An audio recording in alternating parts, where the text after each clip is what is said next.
สัมมาสัมพุทธัสสะอะนุโมทามิ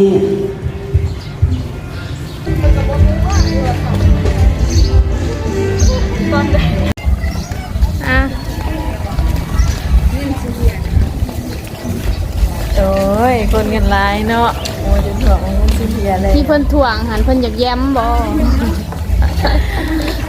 ตอนนี้เขาก็ทับพอดแล้วพี่น้องพี่น้องเอตลามสุขาเหมือนกันนะมากินอาเบอร์แล้วห้อง อุดหนุนเฟือคือเก่าเจ้าเก่านั่งนี่ก็ได้เนาะนี่เฮาคนละคอนั่งน้ำเพิ่นเนาะกดนี่แม่นน้องลาดต้องเอา2ถ้วยเพื่อเอื่อยโอ้นักการคิดการ เนาะป้ามีแจวน้ำทุกคนป้าพักบ่อ่านแจวกะปิได้นี่แม่นทุกเทือโบนิมี่ได้แม่นไปจะไปต่อแถวเจ้าจะสีเบาเงา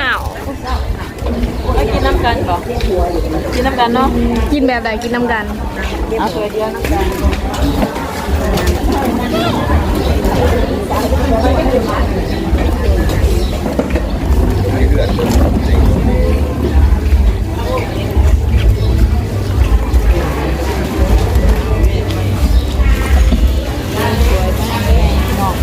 แม่น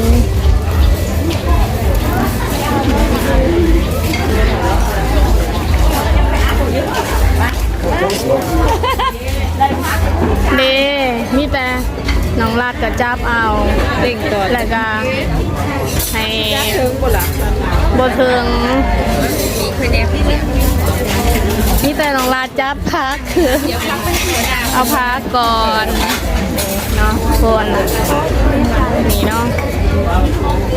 ลูกค้าเหยียดยาว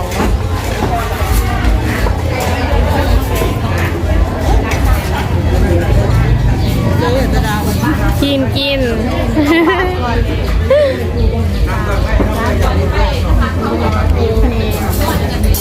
โดยใจ พักเยอะๆบ่อ่านเนาะทุกคนนี่ นั่งให้ก็ได้เด้อ แจวพี่น้อง จับน้ำกันเนาะเอาใส่อีกจับน้ำกันใส่อีกน้อยหนึ่งโอ้ยได้เจ้าเลยเด้อจ้องแล้วเลย จับน้ำกันไล่ผลกับจับน้ำกัน ได้เลย3 คน แหม โอ้ไล่สด ไล่สดไล่สด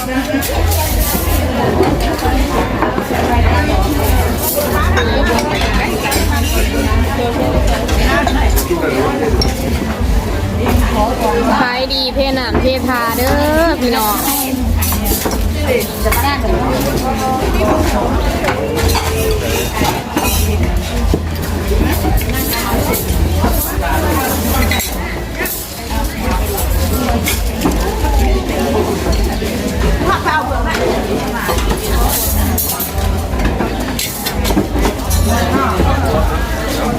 ขายดีค่ะ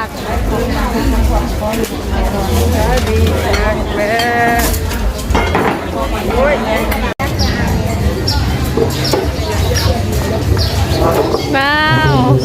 ซอยพี่ลึกแท้เป็นการให้คุณเนาะเป็นการให้คุณเป็นการทำคุณงามความดีได้เนาะอันนี้คือการเสี่ยงสารกุศลเสี่ยงสารบุญไว้ถ้าทำบุญความเสี่ยงบุญเลยมากครับบ่มีความตั้งใจเนาะเอาเลยมากหมดไม่คนงามคนเก่าเนาะเพราะว่าหลายคนก็มีเหรียญที่งามมีเหรียญที่งามไปหาดีลงไปข้างล่างเพราะฉะนั้นในเสียสละเวลาได้โอกาสมาก วันนี้พาพี่น้องมาเอาบุญเด้อพี่น้องเป็นมือสันวันดีวันเพ็ญเนาะกุ้งกับบ้านมาพาบุษามีงานอยู่ดังนครพนมเนาะแล้วก็วัดพุทธประสาทรวมกัน แต่ว่าเสียดายที่เขาบ่ได้ไป ไปบ่หอดไป ไปบ่ฮอดพี่น้องติดเนาะเมื่อคืนนี่ไปบ่ฮอดจนได้พากันกลับมาคืนจังซี่นะทุกคนคือจะได้น้องลาด แต่ปฏิวัติเป็นคนเราเนาะก็ไปคอนเทนต์ซื้อพี่น้อง เข้าใจ สมใจเนาะ สนใจคนเนาะ แม่มื้อนี้ก็พาน้องลาดมาใส่บาตรอยู่ที่บ้านหลวงตำบลปากเสเนาะวันนี้เราคนร้ายในสิ่งใหญ่เนี่ย อันนี้เป็นวัดใหญ่ของปากเสเลย วัดใหญ่วัดหลวงของปากเสเลยทุกคน ถ้าต้องเข้าใจความ การ จริง ที่งานเพิ่นก็จะมาเฮ็ดอยู่บ้านนี่แหละให้พี่น้องเขาได้เบิ่งบรรยากาศเนาะก่อนสิเข้าที่พี่น้อง บ่อยากไปนั่นบ่อยากไปนี่เนาะบ่อยากเทนนั่นบ่อยากเทนนี่ยอมรับบ่เข้าใจเนาะบ่อยากเข้าใจความจริงบางคนก็หลายคนเนาะสิบ่อยากบ่มาทำนินทาทำใส่มามาแต่ทำเนาะ รู้สึกว่าสินี่คนหลายเนาะ แม่นเป็นสิ้นใหญ่สิ้นเข่งแม่เด้แบบบางคนเขาจะบ่ได้ไปไปแบบ วันนึงเขาจะมาอยู่ประมาณนี้วันหนึงนี่จะเห็นนักท่องเที่ยวคนฝั่งไทยมาใส่บาตรคนก็ไปแล้วสงสัยเพิ่นมีแผนไปต่อจังซี่นะมื้อนี้เฮาก็สิมีแผนเนาะค่ะอันนั้นที่ตามมาแต่ฝั่งไทยว่าสิพาเพิ่นไปกินอีหยังไปเที่ยวไสเนาะ ก็ฝากติดตาม ในคลิปต่อๆไปฝากติดตามชื่อว่าตาดโบ บ่แม่นไปรักของใครหลังจากที่กลับมาอันนั้นจากวัดผู้ เสียใจที่ว่าเดี๋ยวไปใส่บาตรวัดผู้พี่น้อง แม่นเท่ากับเป็นความตั้งใจอีกอย่างหนึงเนาะว่าสิพากันไปใส่บาตรที่พุทธแต่ว่าโดยความจำเป็นเราสันซาเนาะเฮาก็ไปบ่ฮอดจอดบ่ถึง พี่หนาเนาะไปใหม่ขี่มอเตอร์ไซค์ไปพี่น้องมันจึงสิฮอด ปีหน้าว่าแพลนกันใหม่ปีนี้บ่เอาแล้วรถใหญ่หลาย ตอนนี้เฮาเอาบุญอยู่บ้านใหญ่เฮาก่อน แม่นได้บุญคือกันเนาะ ได้บุญคือการนี่เพิ่นกำลังสิเริ่มพิธีแล้วเฮาก็สิจุดเทียนที่ทางฝั่งลาวเฮาก็จะประมาณนี้เนาะทุกคน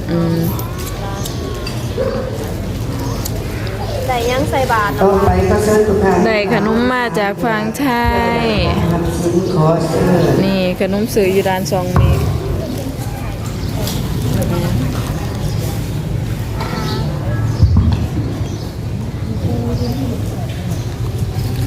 เทวะมิเกเตภุมาจันยันตุเทวาสลัทธานามิสเมยาคาคันตาปนาคาทิฏฐังตาสัมติเกยังมุนิวัตวัจนังสาธุมุเมสรันตุธรรมสาวนากโรอายังภะคันตาธรรมสาวนากโรอายังภะคันตาธรรมสาวนากโรอายังภะคันตาต่อไปเขาสรุปการเป็นไหวเท้าพร้อมกันอิมินา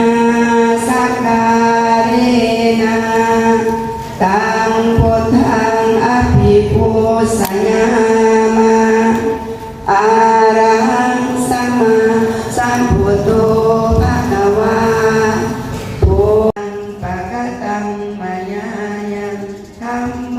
ปฏิคันนาตุตังการันตะเรสัง นะโมตัสสะภะคะวะโตอะระหะโตสัมมาสัมพุทธัสสะ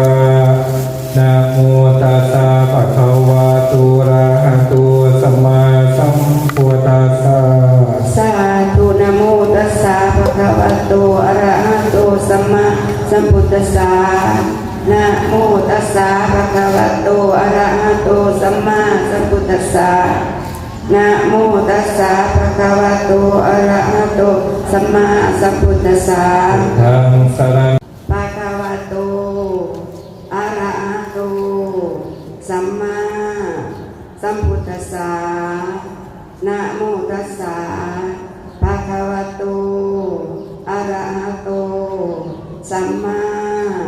สัมพุทธัสสะนะโมตัสสะภะคะวะโตอะระหะโตสัมมาสัมพุทธัสสะสุทินังวัตเมธานังทานังเมปาริสุทธังอาสาวะขยาวะหังนิพพานังสังกตังโหตุ มานิมะยังพันเตบินดาปัตตานิภัตตานิปัจจยทานังสาปริวารังภิกขุสังกัสสาโอโนสยามาสาธุโนพันเตภิกขุสังโฆอิมานิ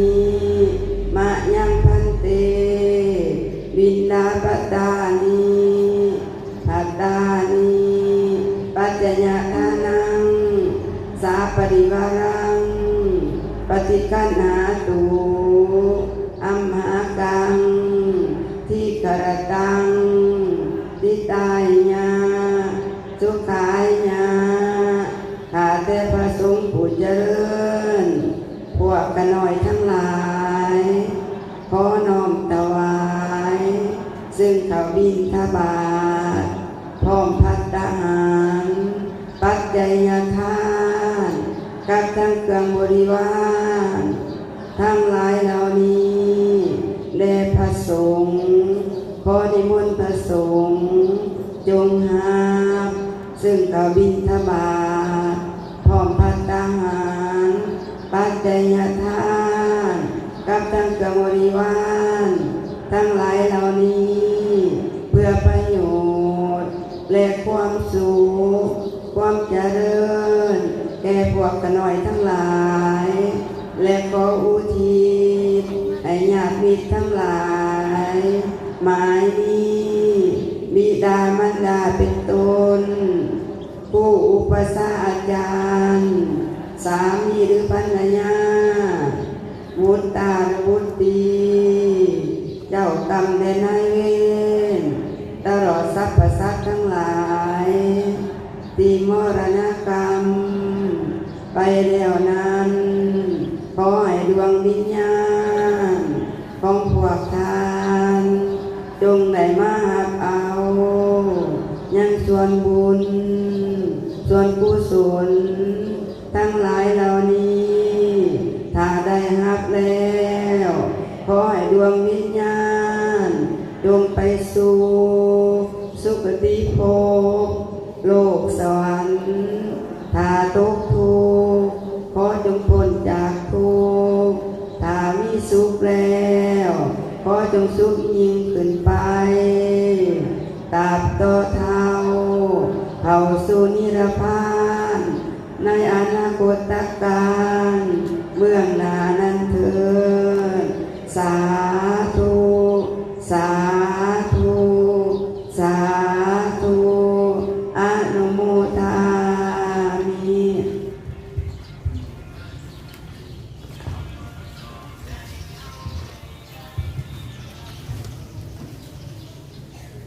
โม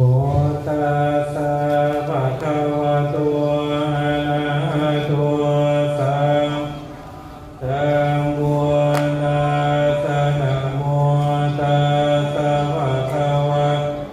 อะระหะโตสัมมาสัมพุทธัสสะนะตัสสะภะคะวะโตอะระหะโตพุทธัสสะอิติโสภะคะวะอะระหังสัมไม่ออกก็ใส่บาตรน้ำมาเด้อจะโอเป็นการให้นะโลกาวิตัวอนุตตโรปุริสธรรมสารสัทธาเอวมโนสานาบุญภะคะวะเตียสวะคาโตภะคะวะตาเตียริโกกาลิโกเยเยปาสิโกมิโกปัจจตาเวทิตาโพเวเยเทสุปฏิปันโนภะคะวะโตสาวกสุปฏิปันโนภะคะวะโตกตังโพญญาปฏิปันโนโพสัมเยติปฏิปันโนภะคะสาวกสัง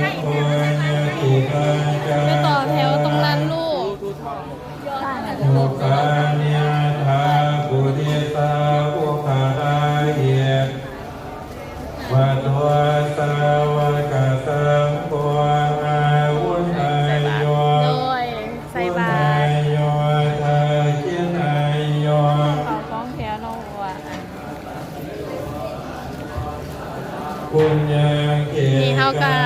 ต่อแถวเนาะคนต่อแถวใส่บาตร ว่าสิ้นก่อนนั้นยังอยู่ แม่นสิ้นใหญ่กับคนก็จะหลายแน่เนาะทุกคน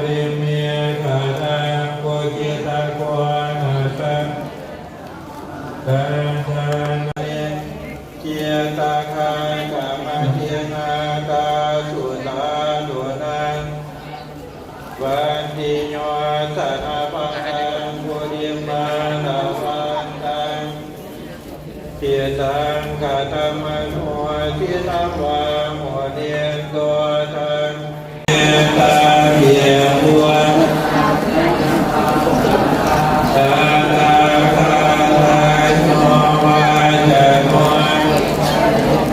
สาเทียมาตังเทียธรรมา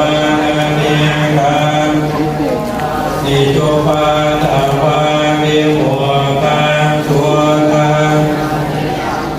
ยานาโดสัมปัญโยมะกรุณิโกนาโทสัพพะเนนะปุเรตวะปาลเมียปะตัวสัมปุริโมตัมมาเย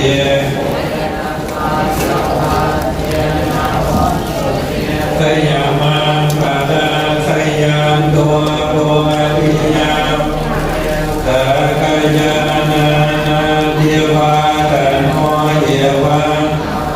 เยสยโยโกเยสยสุสยามัง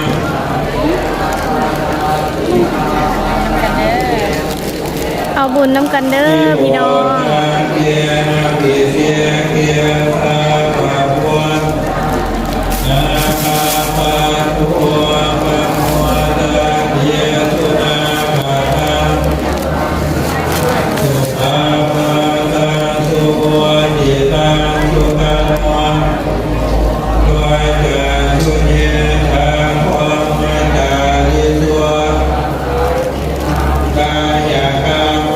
วาจากรรมมัทธังกินามโนกรรมปะเนียจิเดียปะทังนิกาตวะนามัตตาติปะทาเกียนิสา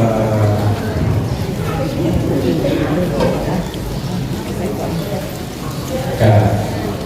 วันนี้คือว่าเป็นวันสำคัญเป็นวันบุญใหญ่เราแต่อยู่ในเหตุที่สองก็ที่สี่เป็นต้นจากวันนี้กับเดือนสามเพียงเดือนสามเพียงเราการเป็นมือคุณนมัสการภาษาอินวาผู้ที่อยู่ในเหตุที่สองกับคุณธรรมสการภาษาอินวาผู้แล้วก็ยังเป็นบุญก่อนที่เนาะการเป็นวันสำคัญทางพระพุทธศาสนาการคือวันจาตุรงกสันติวาสเนาะคืออาจารย์คิมอาจารย์คำพิไลที่ประดับผ่านมาเนาะจะได้คดีวันนี้กับพ่อแม่ของเขาไป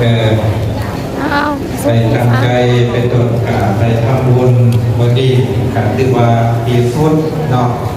ตั้งอกตั้งใจแล้วได้เรื่องกับลองจะลงอย่างเรื่องคือไปที่สตีตรงกับเมื่ออย่างไป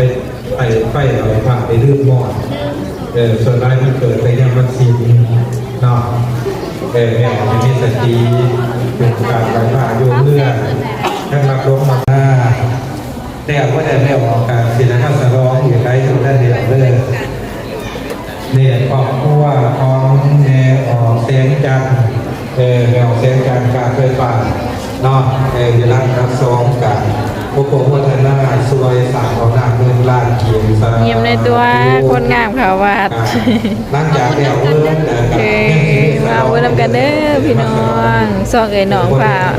พี่น้องพ่อแม่พี่น้องท่านส้ม FC เนาะว่าเอาบุญอยู่วัดหลวงเนาะอยู่ฝั่งลาวเด้อต้องไปออกหน้าใส่บาตรแล้วแต่ว่ากะสิเรื่องเสียงกีตาร์ด้วยยาน้ำและจึงอัน ไป ขอบ ก่ คุณว่า อน เดี๋ยว เนาะ วันที่ เพ เด้อ ราะว่า ก่อน อยู่สถานที่แห่งนี้เพิ่นก็ เดี๋ยววันที่ว่าเราที่มาช่วยสั่งของหนัง บูรณะใหม่ เซนทีของ แต่ว่า ความ พระ เดียว พุทธ กา รูป ที ยัง เจอบ้านประ เป็น มา พ ณ ระพุท อี ธ ก รู เด้ ป อ เก่าแก่ เซน แต่ ที สมัย ทั่ว ทำอีทเลยแหละที่เพิ่นเฮ็ดบาดนี้นะพระดำ ก็ได้เว้าแม่ ขอโทษที่บ่จื้อ เออ เนาะ มาใจจาก สาม เมียจะพูดซอยอยู่ บ่จื้อเพราะว่าตั้งจื้อแต่ว่าใหญ่มากจื้อความมากก็ได้มาบาดนี้ บอกว่าของเหนียวมาดีบ้าน อยู่ บ้านนุ่ เส้ ง น สบาย เส้นในดีนะ เป็นเซนกี บัดเดี๋ยวพาไปเบิ่งนี่เด้อ ไปเบิ่งเงินเก่าเอ่ย อยากเห็นอยากเห็น ไปมือนี้เลยแล้วมันจึงสิได้เห็น นี่เลยวันนี้เลย แล้วเราก็สิทายานหนาวทุกคนเนาะโฆษณาน้ำกัน พวกจันทราเมียทรงคิด ข้ามาตุตังนามังอุตตังเกนะวันเทหังสังฆัญจาทุวิทุตตมังสังเกโยกลิโตโตโสสังโฆข้ามาตุตังนามัง อีกเดือนหนึ่งไปออกเข้าอากาศคำก่อนกันทำเร็วจะลงจะดื้อเป็นพระประธานเป็นหนุ่มกับเพื่อนปล่อยผูกได้ไปออกเยอะๆจะเป็นอย่างการซ้อมหมอคนโลกใหญ่เนาะมาตั้งใจพักผ่อนยะถาวาริวาหาปุราปาริปุเรนติสังขารเยวะเมวะอิโตทินังเปตนะหังอุปกัปปติยิติตังปะจิตังตุมังจิปะเมวะสัพเพสัตตุสัพเพปุเรนตุสังกัปปะจันตุขณะราโสยะธามะเยโสติราโสยะธา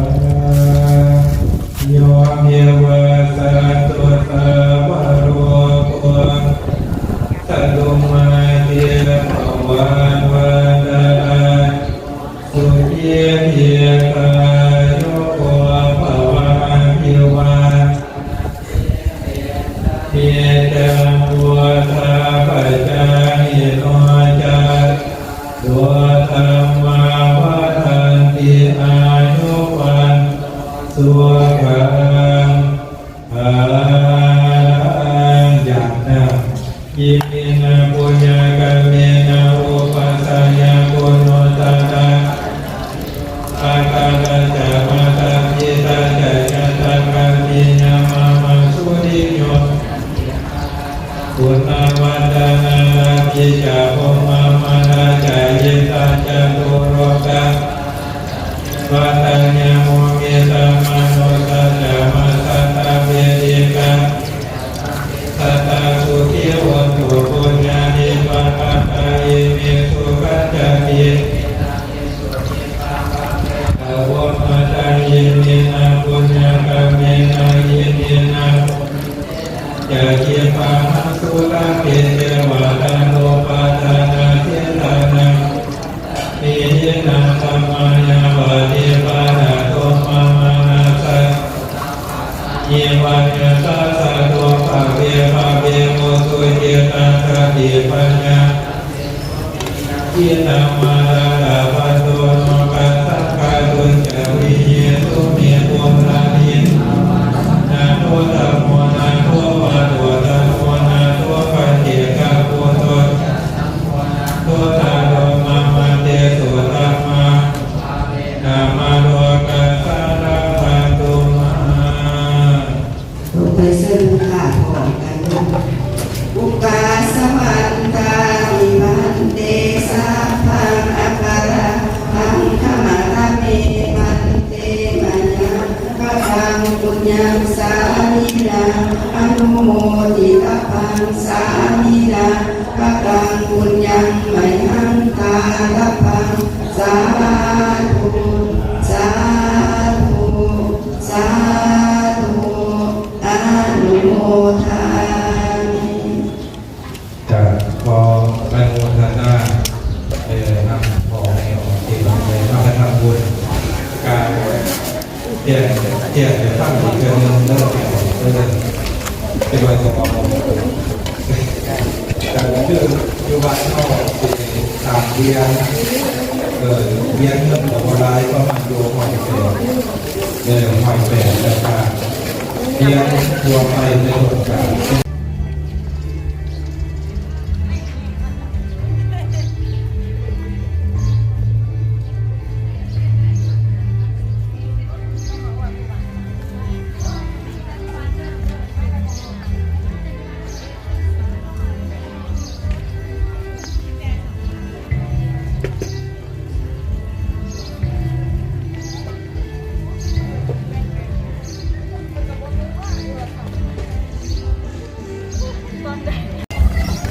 อ่ะ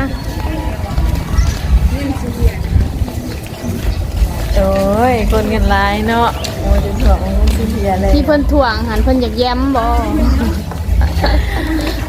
ตอนนี้เขาก็ทับพรแล้วพี่น้องพี่น้องเดี๋ยวจะรำสุขาอะไรนะมากินอ่าน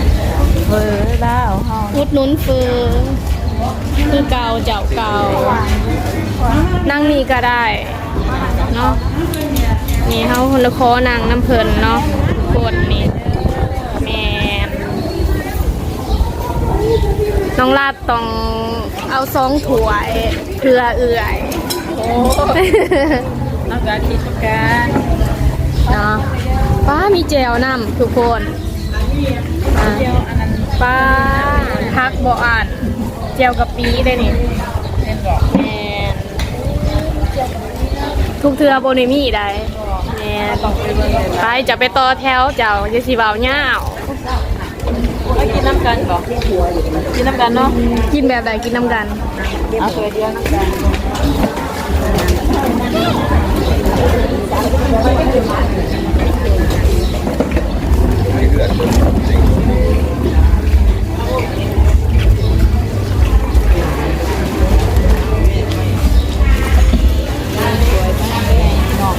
แม่น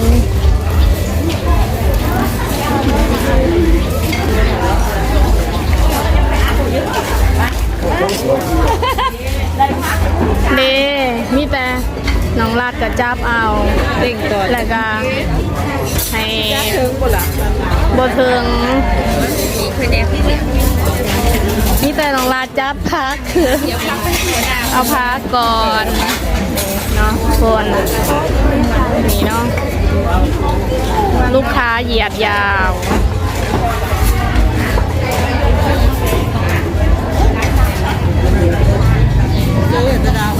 กินกิน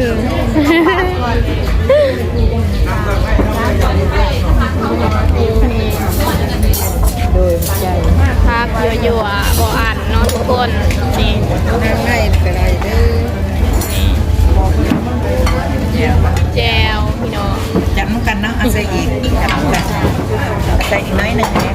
โอ้ยได้เจ้าเลยเด้อจ้องแล้วเลย จับน้ำกันไล่ผลกับจับน้ำกัน ได้เลย3 คน แม่น โอ้ได้สด ไลฟ์สดไลฟ์สด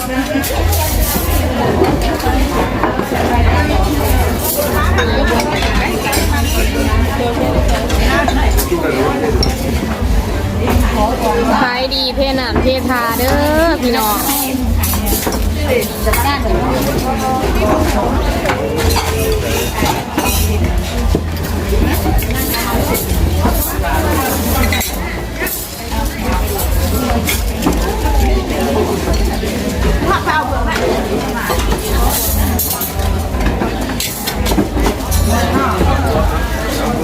ขายดีค่ะ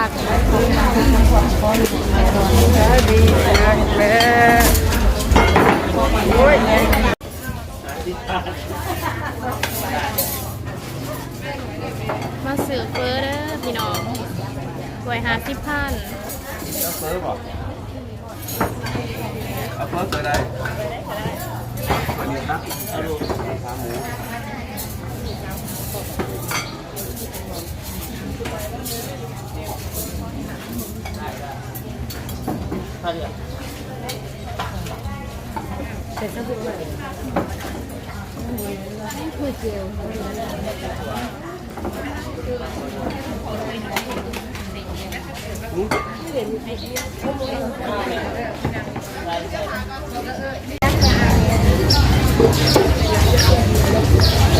ว้าวสมาธิลึกแท้หอนบอ น้องลาดเมาไปห้าววันนี้พี่น้องไปจวดลูกค้าเยอะแยะ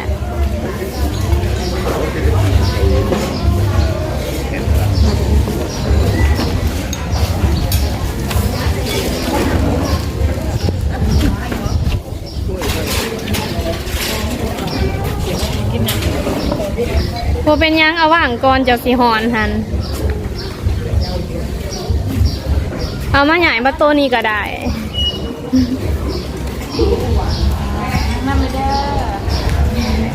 ขอนางน้ำเพลินเนาะโตเขามันเต็ม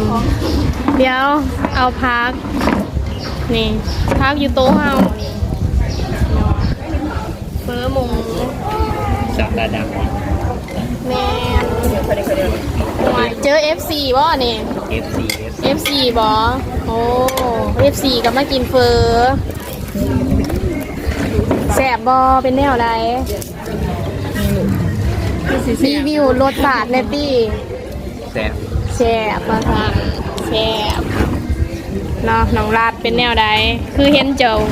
ซีดซอสเพิ่นจนสิเบิดขวดมันโอ้เป็นตาหนัวเนาะแซ่บ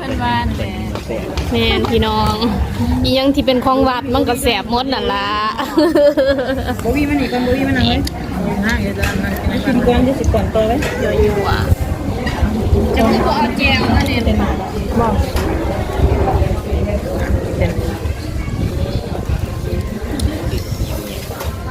งานมันว่าแต่มันบ่โตคือเสียวแต่ร้าน อันยักเขาอีกสิเจออีกดิ งามมากร้าน ไอ้ยี่ไม่บ่ยี่มันเล่มจอนี่ไงก็จะไงหย่อนเงินดีที่หย่อนงานบาทได้พี่น้องเขาบาทแซ่บมาทำโครงใหญ่หน่อยเด้ทำโครงบาซานหย่อนเงินดีที่หย่อนเงินบาทแมนกวนหย่อนเงินกำน้องลาดเบนไปฟิตเนสปะไปออกกำลังกายปะส่วนน้องรัดเป็นออกกำลังกายเนาะออกกำลังกายเลยแล้วก็กินไล่คนเก่าเฮากะสิกินข้าวแล้วกะสิไปกราบไหว้เนี่ยขอทีนี้ไปขอพรองค์ปู่แสนแล้วก็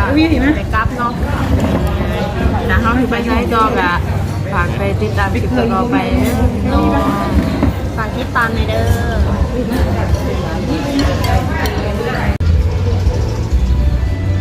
วันนี้จองเตอร์พี่น้องสวัสดีไหนหยิบบานแท้เนาะวันนี้จองเตอร์คนงาม ยิ้มแล้วได้เนี่ยยิ้มแล้วนางตาหยาดไก่สิเขาอันนั้นที่บรรทมแล้วเป็นวันนี้แม่มือสาวอันนี้ลูกสาวร้ายนอนบ่อิ่มเพราะว่าเมื่อคืนนี้เข้าพากันไปมวนอยู่วัดผู้พี่น้องจะแจกไปทุกคนมาขอพรเนาะขอพรแล้วกันกราฟขอพรแล้วก็แม่เสียพิธีเนาะแล้วมาใส่บาตรยาหนักแล้วก็มาขอพรเป็นอีสานประเพณีแม่ทุกคนเอาซีดีมงกุฎครบเสร็จแล้วซาน ให้เฮงๆด้วย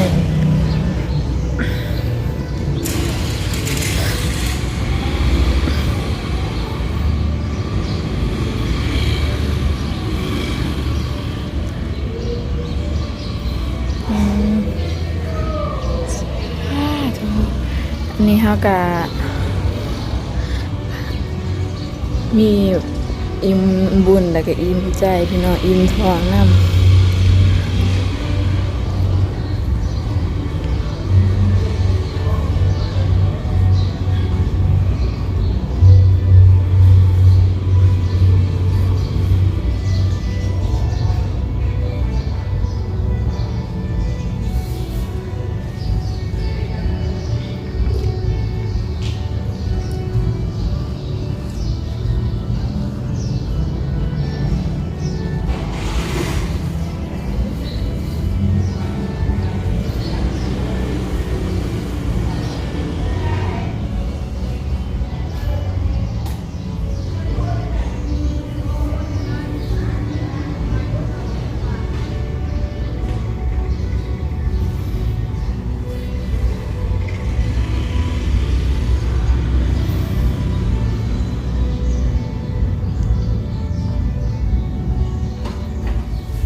ของตีของ ตีของ ตีของเนาะทุกคน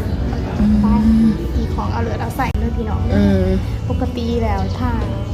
ฟังบ้านเฮาก็ฟังไทยแต่อย่างคล้ายๆกันเนาะเป็นมือเดี๋ยวจังไดดีไหว้พระสวดมนต์เรียนที่อยากจะสินะประมาณนี้หรือว่าเป็นมือทีแบบบูชาอย่างสิขอพรขอบุญขอกุศลสิประมาณนี้นำคุณพระพุทธเจ้า ไปความจำก็สิเต็มเลยเด้อพี่น้อง ความจำก็สิเต็มแล้ว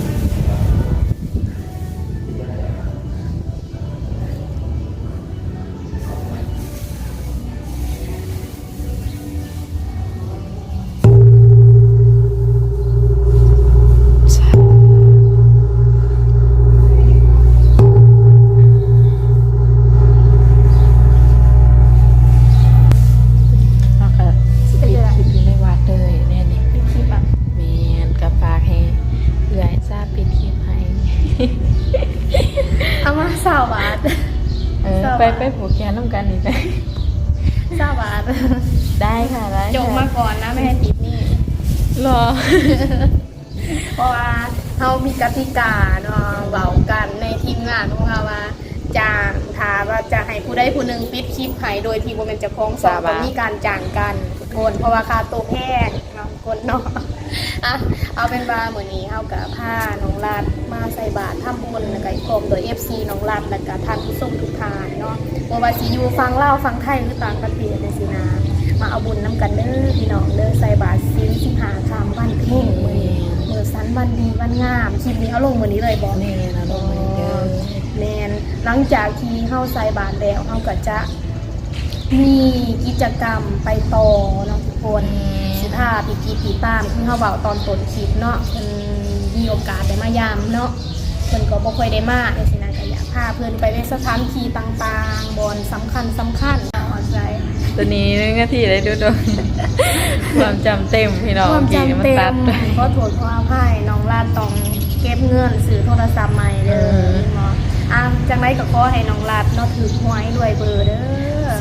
ให้ปังๆให้มีผู้ใหญ่ใจดีสดสวยเนาะปราสันสาธุได้บุญทำการแมนน้องลาดกับตาดำเนาะก็ได้มาใส่บาตรอยู่นี่เรื่อยๆแต่ว่าบ่ค่อยได้ถ่ายลงคลิปเด้อมาเกือบทุกซิ้นถ่าน้องอยู่ปักเซ่เนาะเกือบทุกซิ้นน้ำเอื่อยแต่บ่ได้มีโอกาสถ่ายวันนี้ก็คือว่าจับซะจะคลิปนึงให้ FC ได้มาเอาบุญนำแน่เนาะเบื้องหลังของตาดำเนาะ FC ของตาดำอยากมาเบิ่งส่องน้องรัดก็ได้เด้อฝากมาติดตามได้มาได้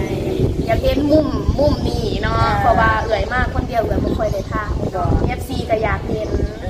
เอาเบิ่งอยู่พี่เด้อ มาเบิ่งอยู่พี่ ซอยๆกันเนาะเอาไปใส่หักอะซอยๆกันแล้วผู้หนึงทายก็ไปเบิ่งน้ำผู้หนึงดีกว่าเฮาไปบ่อนนึงเฮาก็มื้อนี้สิจัดจะคลิป 2ซะ 2คลิปนี้แล้วก็คลิปต่อไป แม่นก็คือเฮาสิไปถ่ายหลัง